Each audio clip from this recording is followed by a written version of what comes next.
Welcome to ALGO, a lot going on with Raj Katecha. Joining me, as always, on the show is Vic and Alex. We're in full effect. Everyone's linked up over StreamYard, which we're just in love with. It's doing a good job with the show, aside from the fact that we haven't quite figured out which cameras to go to. But we covered a lot in today's episode. It was really a stellar episode for Alex because he joined us completely leathered out of his mind and spoke more than he spoke in all the other previous episodes put together. So you've got that to look forward to. What was your favorite subject, Alex? I really enjoyed our conversation on the Zoom layoffs. I think a good conversation came out of it, and I really enjoyed that.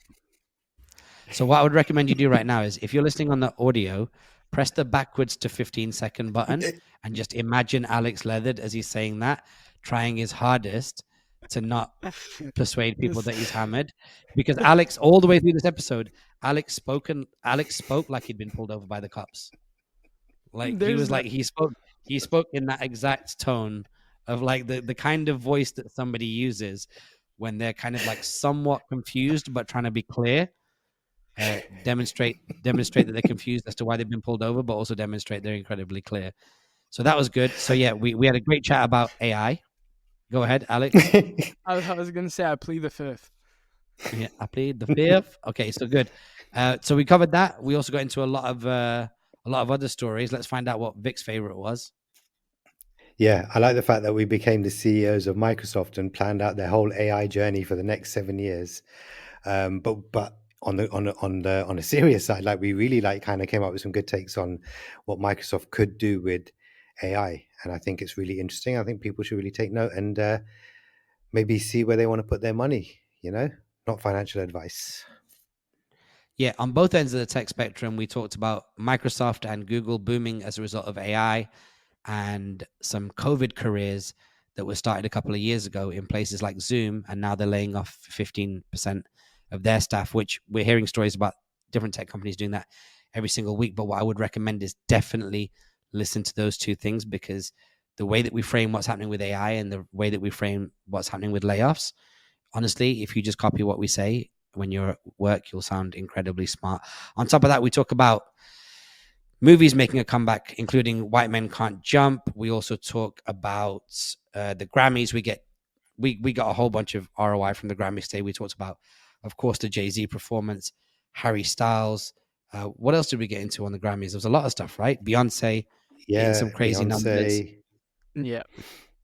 We left stuff out, actually. We didn't get into even Cardi B and all that beef backstage, but not to worry. Go find that out for yourself. And then we've got some incredible content recommendations, including one about our Gujarati brother, who all three of us decided we wanted to speak about, Nimesh Patel, on our favorite podcast.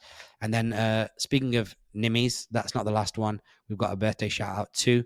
We'll break that down, all coming up in the episode. Big edits to do. We're hoping we'll see this episode. We hope you'll see this episode before August. Alex is going to have to edit it soon after he sobers up. Until then, Alex, tomorrow morning, run the music. That's exactly what I was talking about. All right, let's get into it. First story, the Grammys. It's got to be the Grammys. It's got to be Hove, but it wouldn't be appropriate to get straight into that story. So let's get into what we saw. Alex, I'm assuming you had no interest in seeing the full thing. Tell us about the clips that you saw, if any. Yeah, so you are correct on that. I do not have an interest in viewing the Grammys as a whole video, but I actually didn't see any clips of the show itself on my Instagram or TikTok as clips, which I did find surprising, because I did see an article that it was their highest viewership since 2020. So that was interesting. Why do you not want to see branded music content from the Grammys? I don't know. I don't find it, to be fair, I can't say I don't find it interesting because I didn't watch it, but I don't have an interest to just look it up and do it myself either, because the marketing hasn't been pushed towards me to want to watch it, but I just it didn't even cross my mind to. Wow. So I think we've hit a base number then, because the numbers have been going down steadily, and now there's been a little bit of an increase. I think they seem to program the Grammys pretty well. But what we might have now is a true real audience So it's never going to hit its glory days of peak Grammys. And it's going to scrape up a bit of attention here and there, but unless it can lock in like the next generation of people and groom them, then it's not going to work out too well for the Grammys. And I'm quite shocked, man. I was hyped. Everything I saw in there, I really like. What have you seen, Vic? Well, here's the thing. You've seen clips as well, right? You haven't sat down and watched the whole thing. So maybe that's an indication as well. I used to watch every award show. I was a big, I love music, love films, love TV. I used to sit down and watch every single award show. I don't have the time to watch 3.5 hours of a Grammy show. And it's kind of been on the decline, in my opinion, over the last few years anyway, in terms of its grandeur and the performances and the artists and everything. This year, however, if I could find 3.5 hours, I think I would want to watch the whole thing from start to finish, because it feels like, for me personally, there's a higher caliber of artist and a higher caliber of music and a much more diverse range of like nominations and winners that would interest me. And when I see a lot of these clips, obviously I watched, the Khaled closing out the show with Jay-Z, etc. I watched, the hip hop performance. I saw a little bit of the Harry Styles one. I saw bits and pieces of like some of the crowd work that Trevor was doing, some bits and pieces of like people giving out awards. And I actually felt like, well, this is a pretty good show, So if I had the time, I think I would watch the whole thing. But the challenge is that, I don't have 3.5 hours to watch the Grammys. And for the most part, the new audience that they're trying to get into the Grammys, I like Alex, and no offense, but you're not going to sit there for 3.5 hours. You're going to look at clips, and frankly speaking, so am I. But oh, you just muted out, Vic. You said, frankly speaking, so am I, it sounds like. So his mic is out. As soon as his mic comes back, he'll let us know. But here's the thing. So Vic's seen some of it. I've seen some of it. You've seen none of it, Alex. Yeah. How about from a point of view of trying to get like any standout moments? Have you heard anything about anything? Yeah. I mean, the clip I saw was actually the only one was the final closure of the Jay-Z song. Did you watch the whole thing? Yeah, I watched that whole thing because it was sent to the ALGO group chat. Yeah. Oh, okay. 8 minutes? I watched that. Yeah, it was 8 minutes. It's the whole song, yeah. Nice, okay.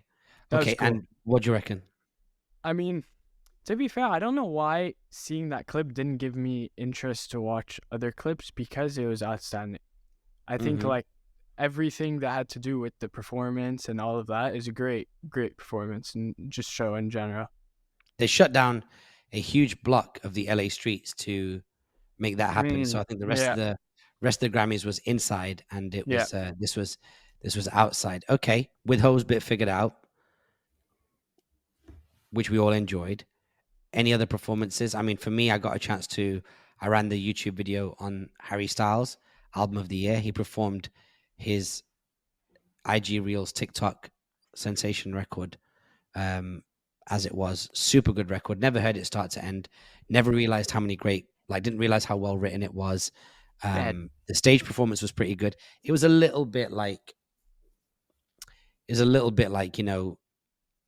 young drama type thing. You know what I mean? Like people walking in a group, then one girl breaks out, and the stage itself is a small circular stage. Yes. So what happens is when they're both walking, they don't appear to be moving. And then when they do walk towards each other, it seems to happen quite rapid. So it was like there was a physical theater element of it, which was pretty dope. He was definitely like blurring the lines with the way that he was dressed. He had like a top that came down the middle of his chest for some of the event.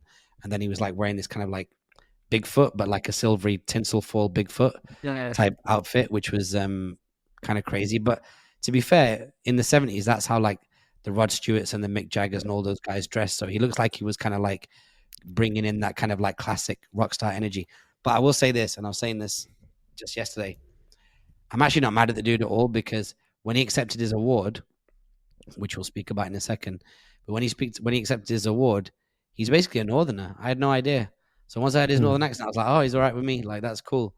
But he did say this thing. He goes, things like this don't happen to guys like me. And that definitely got a few people on social media upset, because They were like, what do you mean, like guys like you? You mean like rich white guys that have been like conditioned into the industry and are now on their second go round, having been in the biggest boy band in the world? Do you know what I mean? It's like the odds are kind of in your favor a little bit. Do you know what I mean? Yeah, he's had a bumper year. Like, so it's so funny because he was part of One Direction, and as you quite rightly said, the biggest boy band. And frankly speaking, he's had all the success. He was always a little bit kind of different to all the rest of them, but I always felt it was very, very performative. And I think, in my opinion, also like almost like fake, like he was trying to put it on a bit too much. Like, I need to be the rock star. I don't want to be part of the boy band that's been manufactured and all that.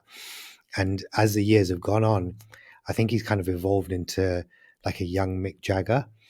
And I'll just say two things. One, I think he's actually had a really good year musically, and I think his music has stepped up. It's not the kind of stuff that I would just sit there and listen to, but his records as objective pop records are not bad at all. Yeah. But the other thing about the Mick Jagger comparison, I think Mick Jagger was asked about this, and Mick Jagger basically just kind of gave him a little bit of like shine, and he just said like, I used to wear a lot more makeup than him, and he doesn't have a voice like mine. He doesn't move on stage like I do. He's kind of just like I think the words were superficial resemblance of a younger me, which is fine, and he can't help that. So Mick Jagger was Wait. basically Just to clarify, shine or shade? Shade. Sorry, shade. Did I say shine? Sorry, I a little got bit two like high low-key guys on shade. the podcast today. bit of low-key shade. So he's just basically saying, look, this guy's like a superficial resemblance of a younger him, and he goes like, he can't help that. So he's just like, then that was it. He's kind of moved on from it. But he was basically saying, no, he's not a younger me. Don't get it twisted. I'm way more different. I'm much better. So that's quite funny. But objectively speaking, Harry Styles has got a lot of good pop records out in the last year. He's having a little moment. So nice. Okay, cool. Well, good job him. Hove performance, everyone's seen it. That's the one thing that is ubiquitous. You could effectively lose any career opportunities inside the CCA realm if you don't watch that performance. So I'm glad. Come on. So what do you reckon, Alex? What do you reckon? Did you like the record before you saw the live performance? Were you already a fan of the record? Yeah, I knew the record. I thought it was an outstanding performance. I mean, they shut down the street. It was huge. Only concert outside for the Oscars, for the Grammys. Yeah, I thought overall amazing performance and really enjoyable to watch. Nice. Over to you, Vic. Thoughts? Yeah. So yeah, great performance. I think probably performance of the night. Shut it down. They were all great. Like, they were all great. Hove stole the show, as he always does. Hove had a very, very different swagger to him in that performance. I think, as confident as he always is, I felt like it was just like he had pushed it to like 11 or 12 rather than a 10. And I think maybe just because of like, the hip hop performance, like the hip hop 50 performance and the 50 years of hip hop performance, Beyonce breaking the record. And, I think he just kind of was feeling it. It just felt like he just gave it a little bit more in terms of the swagger and the confidence, and that came through. I think Khaled I didn't like Khaled too much. Khaled gets on my nerves a little bit sometimes. So I think he overdid it. But beyond that, yeah, it was a great performance. What can you say about it, man? It's a good record, and Hove was outstanding. Yeah, it was really kind of programmed together really well. Like if you look at the core performance, there's a few standout markers for me. Number one, that obviously he had the other vocal artists at the table. So that was DJ Khaled, Rick Ross, and Lil Wayne. But he also had OG1 with him and Emery. Emery famously did a decade in jail for some activities that relate to Jay-Z's old life. And OG1 has been like a day one for a long time. So we're talking about like, some of his real guys on that table of, I don't know, six people, including Hove.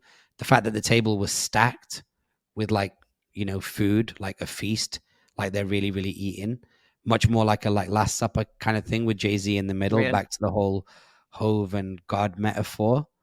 And I love the fact that there was his drinks on the table. So it was Ace of Spades and Douce. Yeah. So yeah, I think Vic hit the nail on the head. Whereas Hip Hop 50 was excellent, and we should get into that.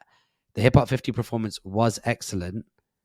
This was Hove's bit was probably around half the length of the Hip Hop 50 performance. Hip Hop 50 performance probably ran 12 to 16 minutes. I think Hove's verse is like 6. So, between a third to a half of what that performance was, all on Hove, all with his people around him, his metaphors and his analogies all around him, decorated around him. I did expect when I watched it, though, I was hoping that if it was me and I'd programmed that bit, I think when he says, I think at some point it'd have been dope if at the end of the performance, the table had been moved and all of the guys were taking a knee. I think that would have been dope. Like, it would have been a nice little reveal at the end, but that doesn't make sense when you've got John Legend taking it home, you know what I mean, afterwards, like taking it to church. So you would have ended on that high and then that natural come down in John Legend's vocal arrangement, only to come back to these guys like on one knee. And that one knee thing might be a bit played out, but I just thought that for me, it felt a little bit long to be at the table, but I get it because, it still super worked. Speaking of which, the Beyonce thing, nice segue. She not only on that night equaled the record for most Grammys, but then she went above and beyond. By how many? By one or by two? By one. So she's now she's the all-time record holder by one clear whole Grammy. Yeah, 32, right? She's won 32 Grammys. The one previous to that was George Solti at 31. Joel Solti is a conductor and an orchestra conductor. And then next in line is Quincy Jones at 28. Wow. So pretty huge. Stevie Wonder's at 25. John Williams, the film like score composer, is at 25 as well. Jay-Z's at 24. Kanye's at 24. So she's surpassed some real big hitters there. But yeah, so she won the 32 Grammys, and I think well deserved, man. Well deserved. But the album, one of her Grammys was for dance album, right? Electric and dance album. Did I get that right? Best dance electric recording, and then she also won best dance and electronic music album. Wow, that's it. It's good. Which is interesting. Which is interesting because it's a complete. Well, it's a different genre, right? It's not R&B. It's not pop. True. It's like a completely different genre. So it's quite interesting to see that she's broken the record with a genre that she's not been historically known for. Just to say, so she also won best traditional R&B performance and best R&B song at these Grammys for Cuff It, yeah. And Cuff It was on the album. Yeah, of course. Sorry, the album does get broadly categorized as like a dance, electric music, Chicago house, like New York house scene kind of album. But there is, it was only this year, I think, that I played that Cuff It record in full. It got nicely seeded in the social networks, and I played it from start to end. And it's a long record, mind you, a very long record, but it's a good record. It's got elements of like party and love on top. It's got some of that in it. And then to find out on the night that the dream I was expecting to be there, the producer/writer, but see that Nile Rodgers was on the record. And then I didn't get a chance to see the lower third credits, but one of my all-time favorite artists is on the record as well. Worked on the record, Raphael Sadiq. You saw that, right, Vic?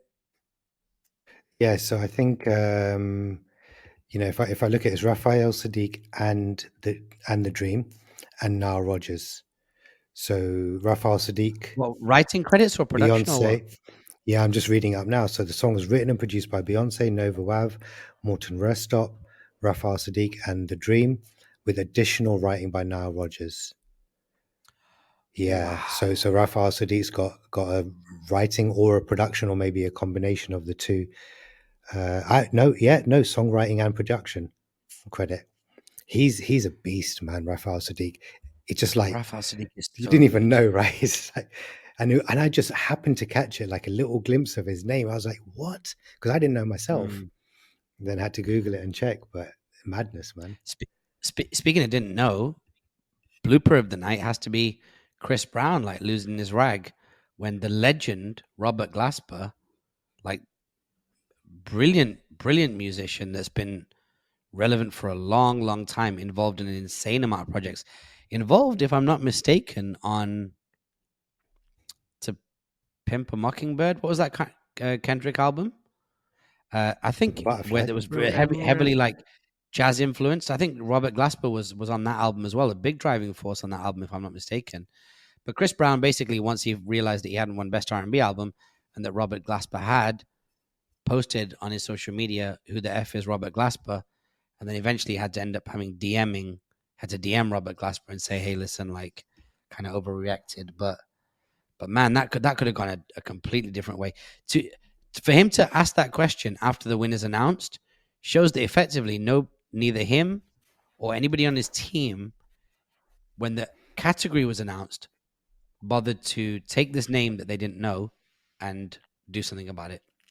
It's kind of there's a certain arrogance there, and it's a shame because I feel like now heading into Chris Brown's maybe 20th year, you'd really hope that he would like transition into something a little bit classy and a little bit more like sustainable brand wise, not unlike what Justin Bieber's managed to do, because we forget Justin Bieber was a total write-off at one point.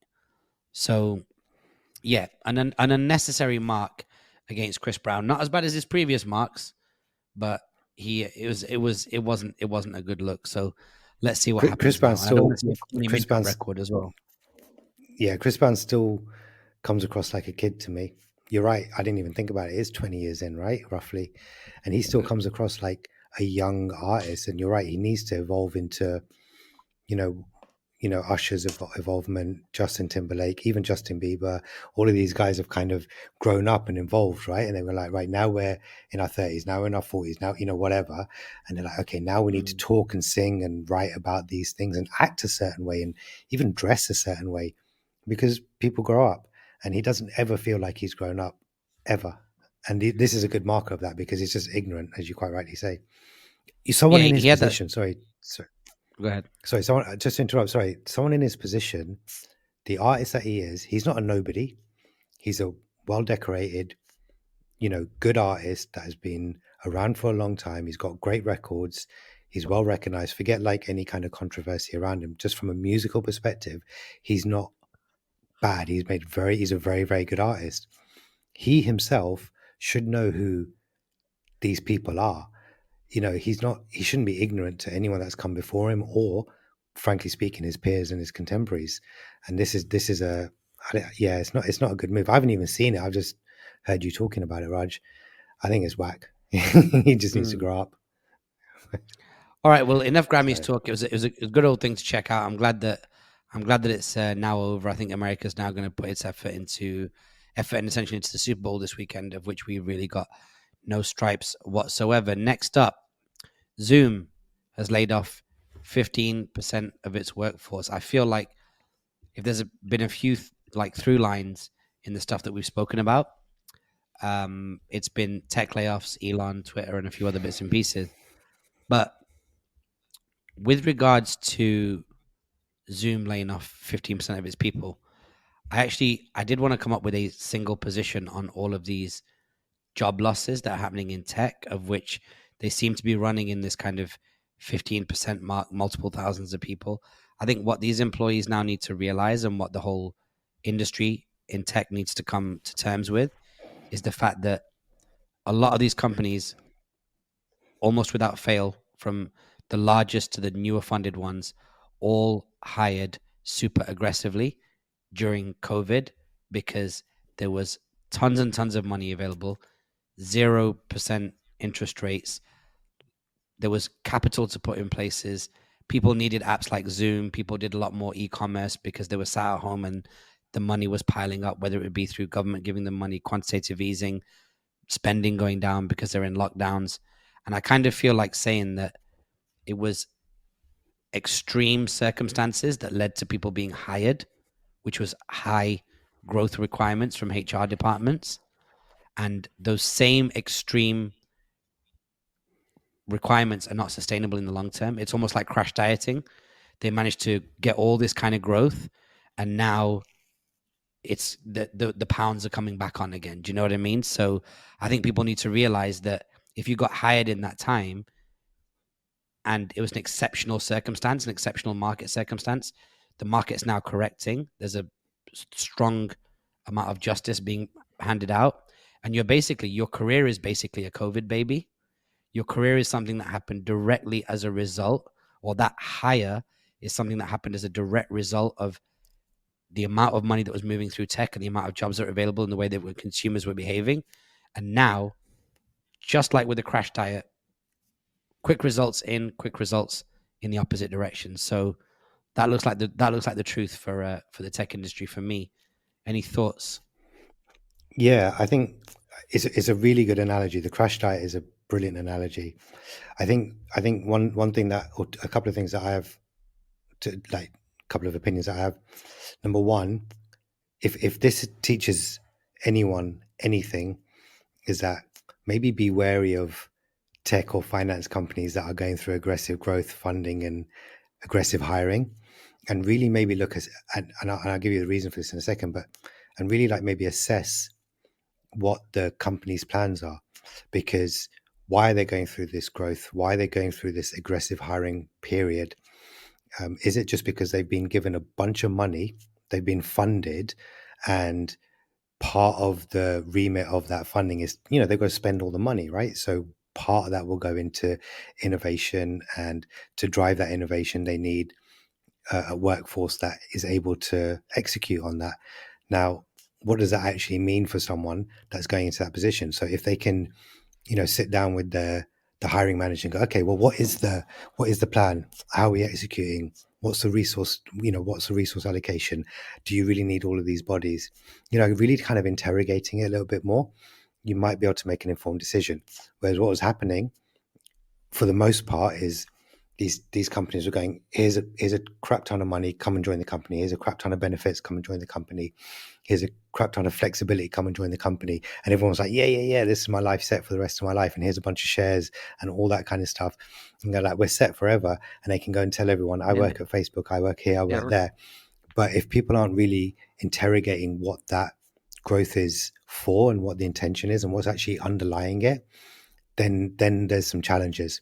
And I've spoken to a few people I know, not a lot, so the kind of sample size isn't huge, but a few people I know that are in tech recruitment, that effectively say, we get given, so projects are mandated to the departments, and I'm talking about non-critical projects. We would like to try this, we'd like to build that, we'd like to test this, whatever. And those department heads of like the engineering teams and whatever go to HR, go to talent acquisition and say, we need 40 heads. And they're like, well, that's obnoxious. What do you need 40 heads for? And no matter what, the department heads win, because they're like, well, we need 40 heads. We've got the budget. We need, that's what we want. So they go out and they recruit and they bring in, and then like quite right, like as you said, Raj, there's a crash diet, and then everything just goes to pot, because then all the non-essential goes and all the higher ticket earners go.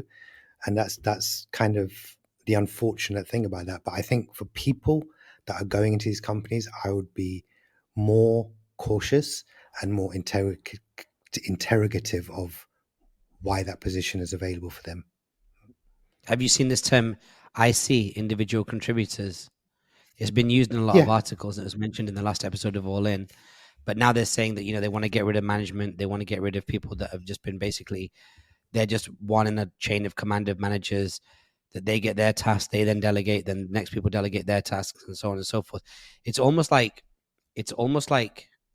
I would say that the management structures that were created during the boom times of COVID were almost like a Ponzi scheme, which is that they just stacked managers on top of managers on top of managers, and then tasks would just trickle up and down and circulate inside these deep, unnecessarily multi-layered, multi-level management structures.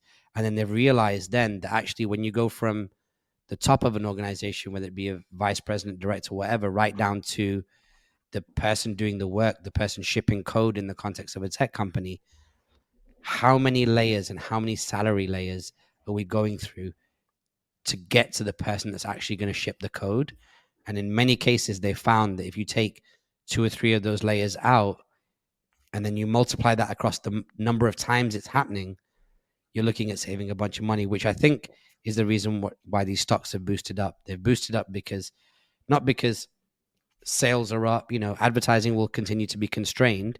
The reality is you're now investing in a leaner business that's much easier to absorb, that will be much more capable of absorbing downward market trends, because they're not having to deal with downward market trends plus hemorrhaging cash. A lot of those cracks in the boat have been sealed up, and it's going to give this ship a chance to sail again, would be my thoughts. Is it that's so why that kind of anecdotally, the way that structure is put in place of like multi-level managers and things like that. Number one, when they're hiring the individual contributors, let's take the coders, for example, the ones that actually write the code and build the tech. There's only a certain amount of people that an individual can effectively manage. As in, when I say manage, I mean directly manage, have like as direct reports. So then you have to split those teams up, because there's only they can only be so effective in a certain size of team as well. So now each one of those individual teams needs individual managers, and each one of those individual managers needs another set of managers, and that's kind of how it happens. But that's because they're hiring en masse. And then the other thing that there's this kind of imbalance, I'd say, in job titles amongst tech companies. So when you see these larger tech companies, the job titles, as you get higher up, you have juniors, and you have mid, and then you have VP, and you have SVP, and you have SSVP, and you have C level. You have all these like different kind of levels with all these like little job titles. So when someone comes in from a company and comes from a bigger company to a smaller company, they don't want to downgrade their job title. So then that becomes their job title in a new company, which means that they've got to have a certain amount of people underneath them. So that's how sometimes all these teams and these structures get built in not just tech companies, but in larger companies. And I think that also causes this kind of, like you quite rightly said, like a pyramid scheme of managers and sub-managers and juniors, which then makes a bloated workforce. So of course, who are you going to cut? The people that you don't need. And if the C-level or the CEO and the people that are running the business are smart, they'll look at that and go, okay, we don't need this section of people. And that's what they've been doing. Drone pilot Alex, are you ever going to find yourself in one of these situations? I just don't think you didn't even seem like you're even interested in getting involved in something like this. No, I don't think so, and I hope not, honestly. I hope I'll find myself in different situations in the future. It's weird, when we were growing up, every career was really exciting. Like whether it be like pharmaceutical sales rep or working in like IT or anything, it was all exciting. It was all long term. I don't wonder, because we've got you on the show, but like there's no stability post university. Like it's not as if you're going to finish university and be like, hey, you know what? This is what the first 5 to 6 years of my career is going to look like, unless you end up in like a Deloitte or a McKinsey or whatever, like something which is really structured. But if it's kind of like mid-size or below, or a kind of like you against the world kind of company, it's going to be a little bit more raggedy, man. That's very true. No, from that point of view, yeah, but I still think there's a lot of people who want to stick to like getting one job, sticking to that one business, right? Like that's not completely gone out of like adolescence. At least I wouldn't think so. But I guess it depends also what you're studying and things like that, right? Yeah. So you're at university. So if you look at your kind of peer group, you're doing like a media degree effectively, right? Yeah. That, take it from me, I did a music and a media degree, and that's not going to give you one staple job in your field of choice, right? Yeah, That's yeah. actually that leans you more towards like gig economy, entrepreneurship, freelancing, that Yeah. kind of thing. Yes, there are big agencies that you can work for and things like that. But if you look at your peer group, what would you say that there's a number of people around you that are studying something that would lend itself to like a one company or Yeah. one straight line of a career type thing, whether that be I don't know, economics or whatever degree? Yeah. I think within my program, I'd say not as much, just because I feel like media, like you said, you can go into a lot of different areas. But I think if you look at someone who's studying maybe different things like more business, or if you're going into law, then I think that's more of a future where you look at maybe going into one business and like going up like that. And do you think people are worried, like if they're looking at these kind of layoffs? And I know it's happening mostly in tech and finance, but do you think like your peers within your university that are doing that are looking at one straight career in one kind of field, are they kind of getting worried with everything that's happening with all the layoffs? Um, that's actually a good question. I haven't talked to any of my friends about that specifically, but I would assume maybe a little bit if you really are looking into what's going on right now. But I think maybe I'd say most people my age maybe aren't really paying attention to everything that's going on. So I think it's more of a like figure it out when it comes type situation. And I think Mm, that happens maybe in like last year of university when you start looking for jobs and like you start looking at the industry a lot more. It's kind of mm, binary as well, fair right? enough. Because a young person goes in to the bottom of an organization as a doer. Right. So they're not the people that are being cut. Do you know what I mean?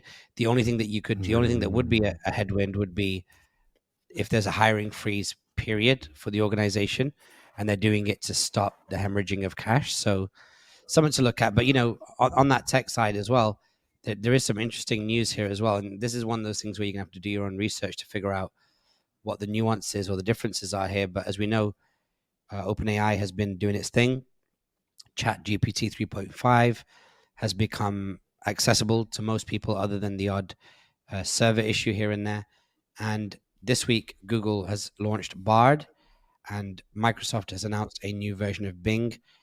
I think for the first time in almost 20 years, when it comes to search, which is a absolute kind of like staple part of the internet, for the first time ever, it's all up for grabs. Because how OpenAI approaches it could be completely different. Yeah, I'm ready. Google already has a huge business that's been shitting cash for decades, and Microsoft really got something to prove this time round, because Microsoft was a darling company of the internet in the 90s and early 2000s. Then it completely fell on its ass, and now it's come back again. So we've got three different kind of horses in this race. I mean, at this point, I think Ask Jeeves and Yahoo could show back up tomorrow as AI companies, and we'd all have to pay attention. No, but tell me I'm wrong. If tomorrow Alex won't remember these search engines, but as the whole, there's a time where there's lots of social media networks, right? And then two or three became dominant ones. There was a time where there was multiple search companies. So we had Alta Vista, Ask Jeeves, and many others. But they could literally come back to today like the Mecca and Pele Pele, like clothing revival. Like they'd be like these guys could, like, Yahoo could come back and be like the champion hoodie of search Yeah. and be relevant all over again. So it's something to look at. It'd be interesting to see how these guys battle it out. yeah, what I would say is that Google's still got an edge because they own search basically, Yeah. and they've got DeepMind, so they're already well established in the AI world, and they know that world really well. But Microsoft, I know it fell off on the search side, but it's still and has been for many years, battling as one of the most valuable companies in the world, and that's really not fallen off for them. So you're right. I think it'd be very interesting to see how they do it. The only thing I would say is that Microsoft also owns LinkedIn, right? So could they then start implementing that into LinkedIn searches, whether that be for recruiters looking for people, job searches, sales, content that might go on LinkedIn. I don't know how it's going to affect it, but I think you might start seeing some convergence of their platforms that they own or the companies that they own and how they put it into there. Maybe search isn't the primary thing, but they're coming out with search because it's a big headline, and they know that Google has their search thing. I don't know. I don't know enough about it. I'm just kind of speculating. I'll tell you one thing in that naive speculation. That's the take of the episode. I'll tell you why. Somebody messaged me today, and they've been messaging me for a couple of weeks. They were like, they know this girl. Can you put her on? Can you put her on? And she wants to work for a particular organization. And I've got extremely high up relationships in that organization. They were like, can you put a word in? So I said, yeah, no problem. Send me a LinkedIn. I looked at a LinkedIn, no about section, no nothing. Now, typically what happens is, if you're lucky, your company will pay for you to, or will pay somebody to help you kind of spruce up your LinkedIn, as long as it's kind of on the company message. But if LinkedIn has its own AI bot that goes through the now 850 million, by then probably 1 billion people, and works with you to connect you to people on LinkedIn, and works with you to take your bio and spruce it up, and goes and gets the logos of all the universities you're at, and makes your LinkedIn profile LinkedIn plus AI. Now we're talking about a global professional index of everybody who works at every company in the world. It'll almost be like your intranet, but you can search every position, every company. Then LinkedIn Premium becomes expensive, and LinkedIn Premium can funnel that capital into AI, which AI needs capital. Right. You know what would be really interesting? I don't know if this is possible technically, but if LinkedIn started to leverage AI in the way that you just said, and let's say I want to reach out to 10 different people, but there's nuances, right? The number one rule is personalize your messages. Don't just send out generic messages to the same people, the same message to everyone. So I don't know if this is possible, but could AI adapt your profile based on the person's profile that you're trying to reach out to? So could it personalize some of the About Us section? Could it personalize some of the, work experience or whatever it might be, or just show certain hobbies or interests or groups that you're involved in that might be the same as the other person? Just show the relevant information or the most appropriate information, so that when that person lands on that page, it's not lying. It's not like, doing anything nefarious, but it's just tailoring the profile on a per person basis, but that's done through AI. I don't know if that can work technically, but that would be interesting.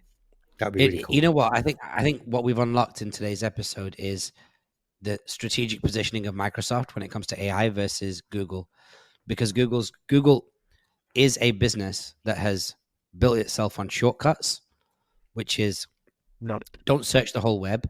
We've indexed it. We'll go from the whole web, which is trillions of links, to the 10 most relevant, which is the front page of Google once you do search. Yeah. What's interesting about Microsoft is you run the AI use case through LinkedIn and you come up with this very exciting scenario that we've just developed now. Imagine what that's like on GitHub when AI can code, and you've got all this code on GitHub. So now you've got Microsoft Village 1, GitHub, where AI is the best AI coder in the world. Then you've got the AI network on LinkedIn, which is the best connector of people and products and services in the world. And then you've got search. It looks pretty exciting, to the point whereby I've actually gassed myself up. I think I'm going to have to pull out the old app, you know what I mean, for like buying shares and that. I think Microsoft's going to take this home. This is my take. Microsoft's going to take it all the way home. Dude, I think I make that conclusion right now. I just love that it's now going into more like before there's ChatGPT. I mean, that caught like global headlines, but now I just love that like Microsoft's doing it Google, because it allows them to like push the limits of like what we didn't maybe like a user doesn't think of, so they can come up with something new. So I think that's cool. I'll tell you one thing I do hate though. Every other reel on Instagram that I see is how to make 6 figures using AI, how I made six figures Yeah. in the last 3 years, every month for the last 3 years. No, you've been using AI for 3 days. You Yeah. haven't made six figures. It's just a whole bunch of like AI scammers Yeah, that's true. online. So be warned. They're not telling you the truth. They haven't been making six figures. I can bet you any money some guy sitting in his lounge with his hat on backwards, he's not made six figures on AI. So that's the thing I hate. So, and I just hope young kids don't get duped by it, you know? So, That's fair. but it'll be very interesting to watch this space. And I think in future algos, let's keep an eye on this and let's like continue to kind For of sure. track it and see what happens, man. I think this is going to be really interesting. GitHub is a really Yeah. good call, Raj. I think that's a very smart call. Yeah, that's all the You never code in know, the man. world. I Yeah. also had a take today on Instagram, which Yeah. was I said that there's three things that people aren't thinking about. One is that AI is super dependent on what goes into it in terms of its oracle sources, which is where it gets its news from, which then opens up conversations about plagiarism, but also the way that it's prompted. So if you ever used Google before, sometimes you make a search and you hit the nail on the head, and sometimes you have to do 4 or 5 different searches because Right. Google's only prepared to give you the quality of results based on your quality of your query. So querying, or what they're calling prompting in the AI world, is going to be the number one variable. Number two is the idea of having AI profiles. Like if I had a specific AI profile, where today Vic and I did a couple of hours session on editing, and Alex, since you joined our organization, you know that when you've got 3 cameras shooting an interview, one on the host, one on the guest, and one wide that shoots both of them, Yeah. the way you dance between those cameras makes a big difference, because if you get it wrong, somebody will look at your video, and whilst it might technically be correct, they won't like it, and they won't know why they don't like it. Is because there's no soul in the edit.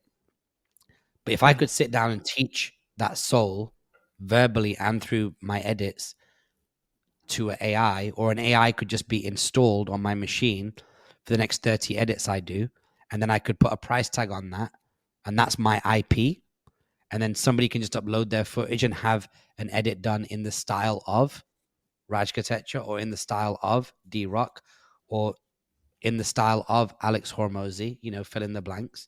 Yeah. And you totally want to pay for that. Like you 100% would want to pay for that. And I think that if I did have more time on that Instagram clip, the one thing that I probably would have highlighted as well is that 2023 is not just going to be about AI, period. It's going to be about thinking about your AI stack, which is what tool do you go to help you generate ideas? What tool do you go to write your version 1 of your copy? What tool do you go to take your version 1 from an 8 out of 10 to a 10 out of 10? What tool do you go to then to generate the images that will then accompany that, or the B-roll, or the maps, or the recipes, or the artwork for the book? And so what's going to happen is, and this has been happening for the 25 years that I've been following technology, is that individual actors will come up to build micro niche solutions, and then there'll be a ton of capital that goes into the industry because there's so much activity. That capital will be deployed to the best and the brightest. Those best and the brightest A players will then start acquiring the B and C players, and then you're going to get conglomeration in AI. And we're talking about that's all going to happen within 4 to 7 years. It's whoever the AI image company of the world is going to merge with the AI text company of the world, and you're basically going to be able to have like a 15-minute conversation with an AI, and it's going to write a book for you, and it's going to feel like you wrote it. So yeah, super exciting times. But I thought we were going to go short on that one, but it is definitely a super interesting one. News wise, what else do we want to talk about? 3-day weekend in Sharjah. We won't go too long on this, but there was an article on Khaleej Times saying that Sharjah, who did not go half pregnant when it came to this like changing the days around thing here in the UAE at the beginning of 2022, just straight up and down gave people Friday off, and it looks like that has been a net positive for productivity. You just said, well, Vic, where were you trying to jump in? No, sorry. I was just going to kind of just give some context around the story for anyone that doesn't know. So in 2022 January, we in the UAE changed our work week. It was traditionally Sunday to Thursday, and it changed to Monday to Friday. And the kind of stipulation around that was that Friday from midday, anyone that would go and do the kind of Friday prayers would have the half day. So all public sector, government sector, that was kind of mandated. In private sector, it wasn't mandated, but it was highly encouraged. And I think most private companies, if not all, respect the Friday kind of afternoon prayers and give, the kind of those of the Islamic faith that time off. Whereas Sharjah, as you quite rightly said, they went all the way and said, right, we're going to do the whole Friday. So I just wanted to give some kind of context around it for anyone that might not know. And I think it looks like, based on what they're saying, is that I read somewhere, I can't remember the stats, but pollution was down, car accidents were down, work-life balance was better, which is anecdotal, productivity in the companies were better. So they're thinking about rolling it out across the whole of the UAE. But the interesting one was the kind of pollution and the car accidents, or like the road incidents, were down because there's just less people driving. Like, it's just fundamentally, makes sense. But if that's a result of that, then I'd take it all day long. Do you know what I mean? It's a good thing. Yeah, I mean, if you drive here on a Saturday or Sunday morning, at least until about 1:00, even driving down in downtown Dubai here, it's like heaven. It's like being in Mario Kart. The roads are empty. There's not much in the way of like traffic lights. You can just get around. So yeah, so good job, Sharjah. Go check that story out. And there's several others as well. Maybe let's take some of these stories where we do talk about content, guys. Let's move them into content recommendations. So let's get into a few. We'll start off with the ones that were meant to be stories. But the White Men Can't Jump trailer, it's a reboot.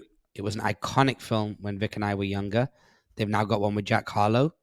Kind of split the group chat a little bit. Some people were feeling it. Other people were not feeling it. They were like, I don't know if Jack Harlow's got the draw. So let's speak to the person that would be closest able to emulate Jack. Is Jack Harlow a draw?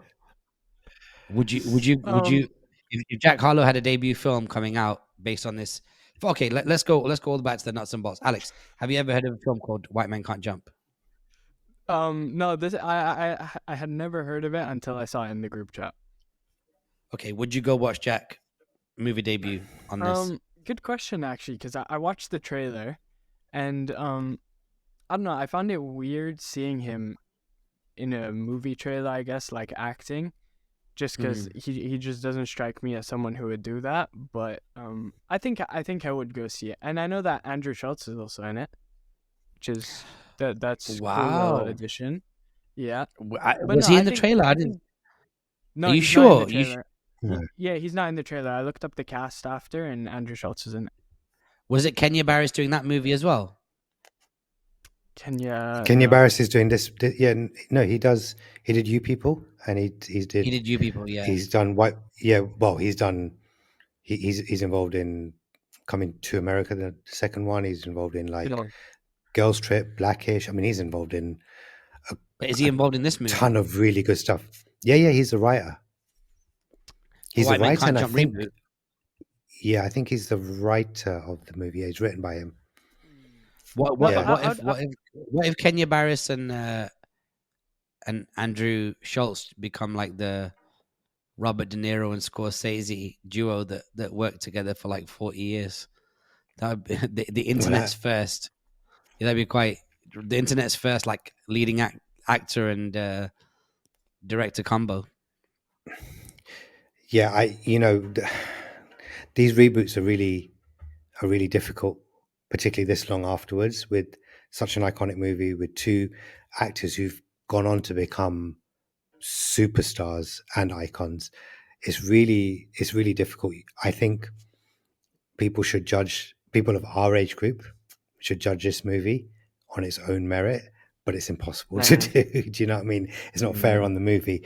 I don't want to get into the weeds of it, but ultimately, here's what I see: a boring performance to a boring trailer.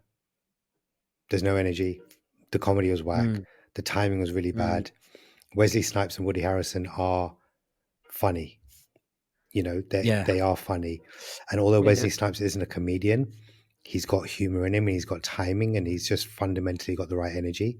And Woody Harrelson is just funny generally. I mean, he came from Cheers, and that was a comedy institution. So he's got the comedy bones and the chops. This just doesn't have it to me. I mean, I don't want to judge it by comparing the two, but it's difficult not to. Do you know what I mean? But hopefully, Kenya Barris has done a good job, man. He's a great writer, so let's see, man. Hopefully, he's done a good job on the writing. Well, I'm definitely going to check it out at some point. I mean, it won't be the first thing I'll check out, but if it shows up on one of my streaming platforms, I'll do it.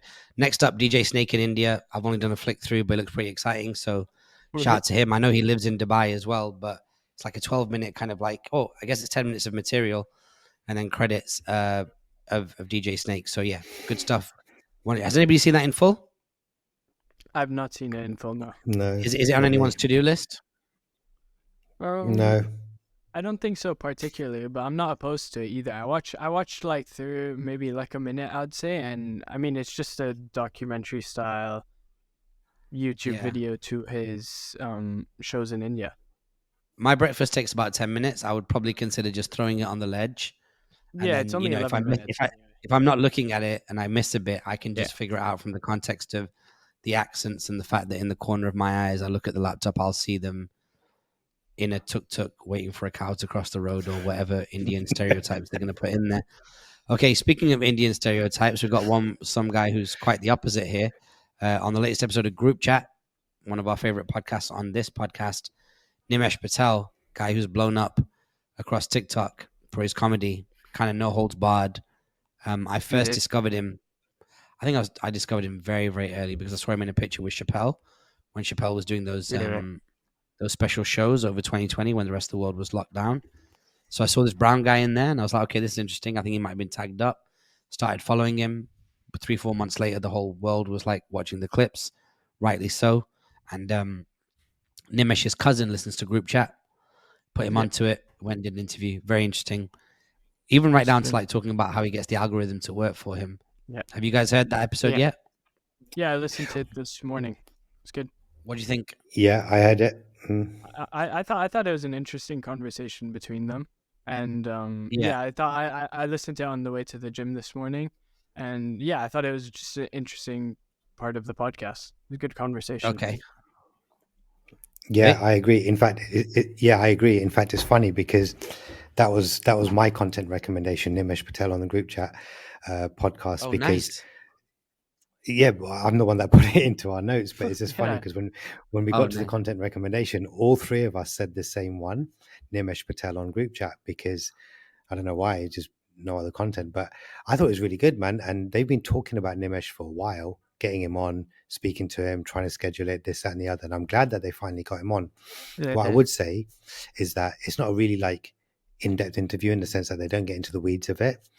But what is really good is that it's a very, very, very, very solid like introduction of Nimesh to their audience, and a lot of their audience might not know who he is. So I think that was really good, and I enjoyed it because the little hack that he talked about on TikTok with the little geotagging thing was very interesting. Yeah. But I just want to give you one takeaway before we. Wait, do you want to break that hack down though? Because you went pretty high level on it. Do you want to break down that hack for us? Sorry, yeah, of course I can. So D said to him that he likes how he puts the dates and the locations of his upcoming tour dates or his upcoming dates on his TikTok videos. And what Nimesh said was, he goes that when he started to put those dates up and they're putting in the comments, the TikTok algorithm would recognize the word, the location, and then start geo-targeting that location with his content. So if it was like Houston, it would pick up the word Houston, and the algorithm would go, oh, okay, Houston, let's serve this to people in Houston.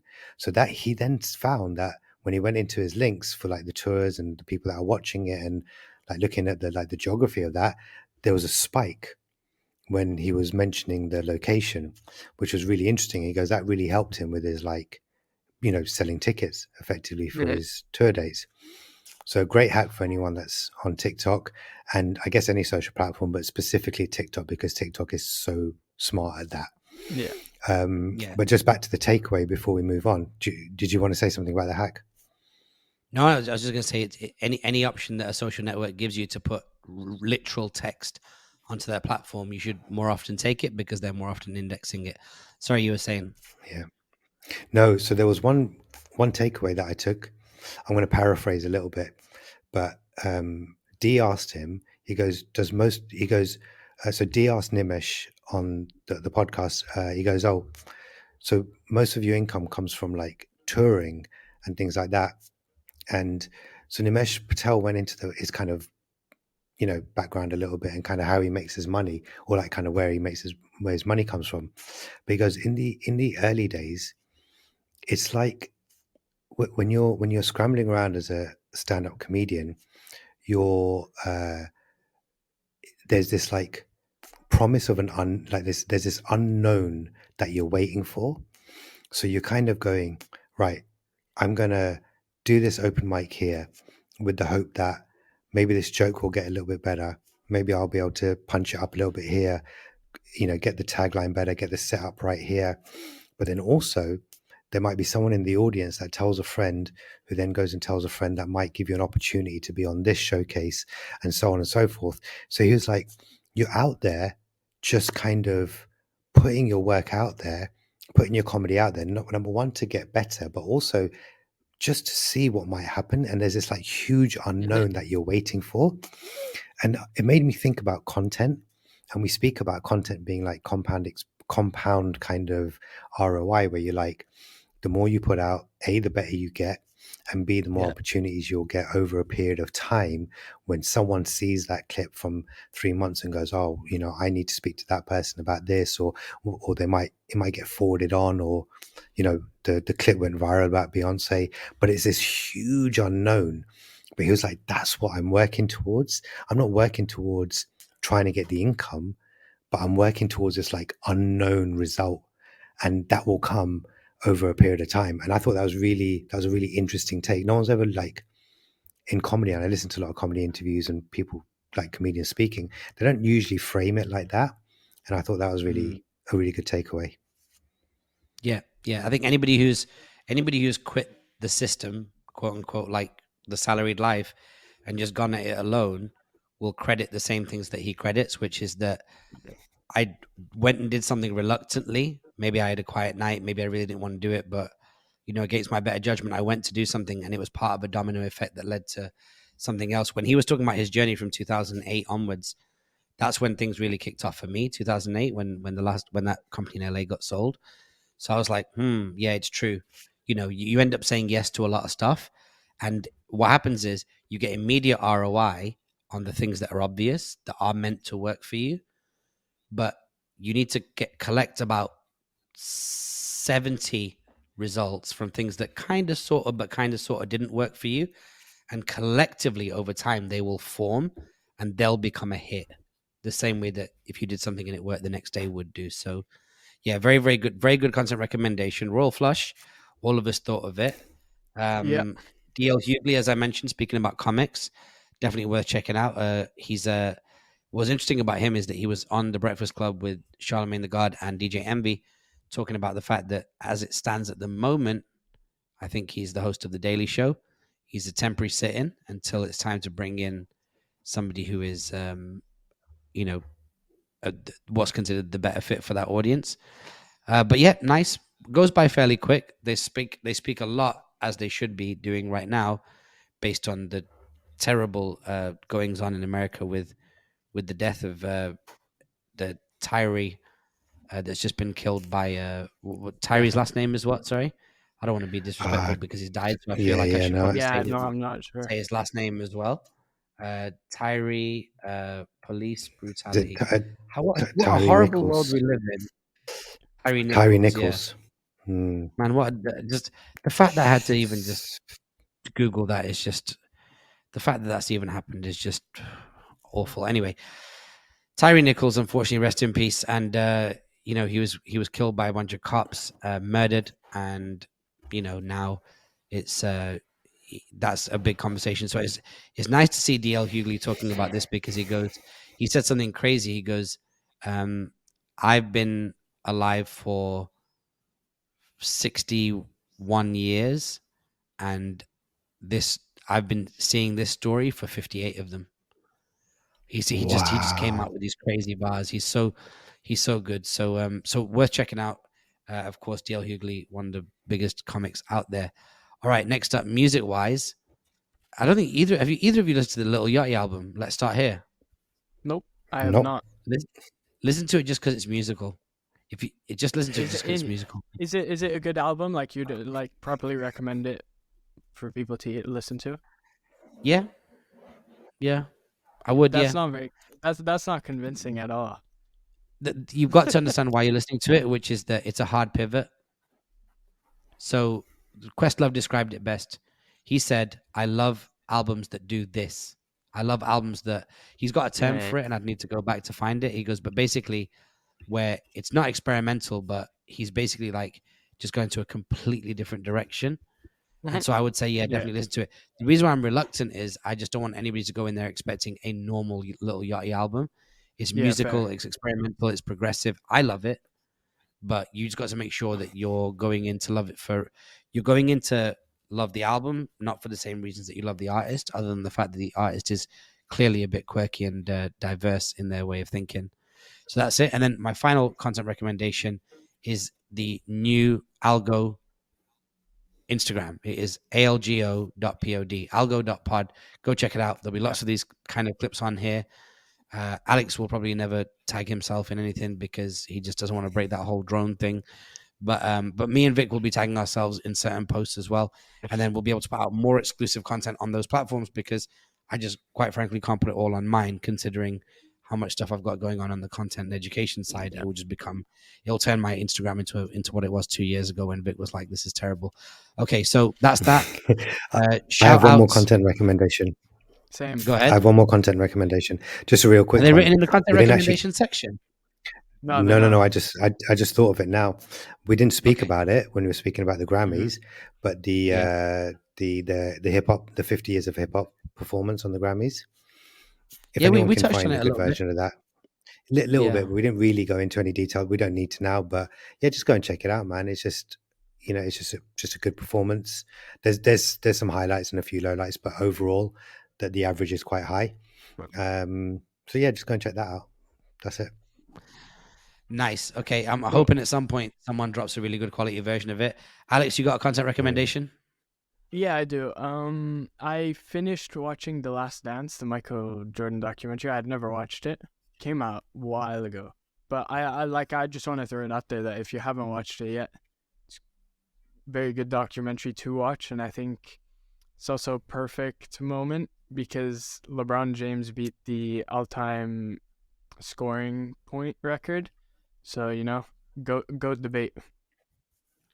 Wait, so I saw this. Everyone was going mad for LeBron. Jay-Z was over there at the match or whatever it's called. Everybody. Can you just break down the LeBron story for me, please? So previously the record holder for all-time points in the NBA was Kareem Abdul-Jabbar, who had 38,300 something. And then LeBron James last night broke that record by hitting, I think, 36 points in the game, and now has 38,390 points. So he became the all-time scoring, beating the all-time scoring record in the NBA, which is like huge achievement. Like it's massive, but yeah. So most points in his life. Yeah, in the life NBA, in one career. Yeah. Okay. Yeah. Because that record was set 39 years ago, so it's been a long time. Super long time ago. And I don't think it will be broken anytime soon. Yeah, it's going to be like the Beyoncé thing, right? The barrier to entry, or the gap is getting just too crazy. Mm-hmm. Nice. Yeah. Okay, guys, I've got one more content recommendation before we get out of here. Just found it on my phone, and it is Alex turning into a dog. Did anyone see that? No, I lagged. Put it back in. It lagged. Alex side by side. There he is. From where he is right now. So good. So highly Why? recommended. Hold on, Why? Alex. Do you know? Yo, I hope Do you know what? this podcast gets copyrighted now. Do you know what that video is? No, I do not. It's a Snoop Dogg music video, I assume. Yeah, I his saw first solo video. His Oh, first solo record. What's my name? Yeah, or who am because I? I saw Snoop Dogg, but I had no idea what song it was or anything. Yeah, how great that Snoop Dogg That's how funny. great that Snoop Dogg hasn't aged, and how great that he's just still alive. So Right? good. He's People say great it'd man. be amazing if, like, what's it called? Big Pun died 23 years ago this week. Yes, yeah. And people are like, oh, what if? But like, we spend a lot of time asking the question, what if this rapper had still been alive? And we don't spend enough time looking at the people that were shoulder to shoulder with those rappers that were greats at the time. They're on the level of those rappers, and they're still here. So and there's so many of them. Not least Jay-Z. He is one of the people that you look at and think, how many of these people that died could they have made it that far? Okay, and then finally, a couple of shout outs. I'd like to give a massive shout out to Nimi Mehta. It's her birthday this week. I'm very happy to see that she took a little bit of time off. Congratulations. She's one of the people that did the 4 Ps of content in 2019, and she absolutely smashed it. She always had a plan. She was totally able to produce her own content. She was obviously able to publish it, and she was definitely able to promote it. So she brought that skill set into the program, traded it up into national radio, which she then traded up into speaking and engagement, making content off the back of that, to then being an official host of Expo TV, to now Dubai One. Is that what it's called, Vic? Dubai One? Dubai One, we saw that the other day. Yeah, it was so nice as well that she actually had Spencer on there as well, who's another one of our former clients. Yeah. And 4Ps alumni. And they were both on TV talking about podcasts, and both of them started their podcasts in our agency. So a real beautiful moment. Cool. But that aside, Nimi's a ultra talent, and I always say, like, I always knew that she was dope, but then if you ever see her in a photo shoot, that's when she absolutely smashes it. I mean, she does moderating well, she does all that other stuff super well, but seeing her actually like execute her vision when it comes to her photo shoots, for me, that was a thing where I was like, okay, we're dealing with a natural. So big up to her. Wish her more success now on this TV journey as well. Any other birthdays? Not for me. Just happy birthday, Nimi. That's it. Go on, cool. Go on, Alex. Yeah, Polo's birthday. My stepmom's birthday. That was the one. That was the one. Of course. Yes. Yeah, that was the one I was trying to remember. Big up to Paula. Yeah. Let's Talk Loyalty is her podcast. Alex's stepmom. She's out here putting in major work. I got to spend a bit of time with her 2 weeks ago on the yacht. Nice. I think we spoke about that, and just good vibes, man. Just a hard worker who puts she really is. Puts a lot of blood, sweat, and tears into his content game. So mad respect and happy birthday to her. And then your old man's is coming up soon too, right, Alex? Yeah, my mom on March 4th, and then my dad on March 6th. Wow, that's crazy. Yeah, wait, Vic, you're March 4th as well, right? I am. That's crazy. I never thought about it, but you and Sex Doll Nick have the same birthday. And your mom. And your mom. And my mom. Your mom. Yeah, all March 4th. Yeah, I mean, you already knew my mom did, but I'm saying Sex Doll Nick also does. Ah, wow. Nice. And Shakin' Stevens. That, right? Sorry? Yeah, that's... And Shakin' Stevens. I don't know. You won't know who that is. No, that's a singer from I assume a very long time ago. No, it's a singer from a really long time ago. Oh. Shakin' Stevens was like the British Choitrum's version of Elvis. That's good. I get it. I have it in my mind now. Okay, so all right, okay, so good. So we got that covered. All right, so big up to everybody whose birthday is this week. That's it. I think we got it all done. Nice, reasonably short episode. I think we'll probably come in about an hour and 10. I'll take it, and we will see you next week. If you enjoyed the show, make sure you give us a 5-star rating and review, but more importantly, share it with people. That's what means a lot to us. And if you see us out and about, which you will, you won't see me out and about for a week and a half because I'm going to Amsterdam. But if you see anybody from the show out and about and you want to show love, then make sure you do. All right, guys, we're out. Peace.